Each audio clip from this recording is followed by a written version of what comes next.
দেখেন নিজের বউকে বলছে দ্বিতীয় বিয়ে করবে, তারপর দিয়ে বউ কি করছে ভিডিওটি দেখেন, অনেক ভালো লাগবে। এই শোনো, আগামীকাল শুক্রবার আমি দ্বিতীয় বিয়ে করতেছি। তুমি আমার প্রথম বউ হিসেবে তোমার থেকে অনুমতি নেওয়ার দরকার আছে। এখন তুমি কি বলো? আচ্ছা ঠিক আছে, আপনি যেটা ভালো মনে করেন সেটাই করেন। रुको जरा सबर करो। এই নেন, দুধটা খেয়ে নেন। আগামীকালকে সকালে একটু তাড়াতাড়ি ডেকে দিও আমাকে, হ্যাঁ?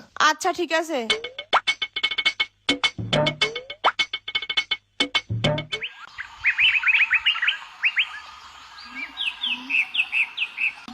এ কই তুমি? আসতেছি। কি হয়েছে বলো। আলমারি থেকে আমার নতুন পাঞ্জাবিটা নামাই দাও তো, আমি জুম্মার নামাজটা পড়ে আসি। আর এর মধ্যে দিয়ে তুমি শেরওয়ানিটা একটু আয়রন করে রাখো তো, কারণ আজকে জুম্মার নামাজের পর আমার বিয়ে। ওহ কি মজা। মঙ্গলবারে তুমি জুম্মার নামাজ পড়তে যাইবা? আজকে মঙ্গলবার, শুক্রবার আরো 3 দিন আগে চলে গেছে। তোমারে আমি ওই দিন দুধের সাথে 10টা ঘুমের ট্যাবলেট মিশিয়ে খাওয়াইছি, তুমি 3 দিন পর ঘুম থেকে উঠছো। এটা তোমার লাস্ট ওয়ার্নিং। নেক্সট টাইম বিয়ের কথা মুখে আনলে এমন কিছু খাওয়ামো, একদম কিয়ামতের দিন ঘুম থেকে উঠবা। तोबा तोबा तोबा, थारा मूड खराब कर दिया।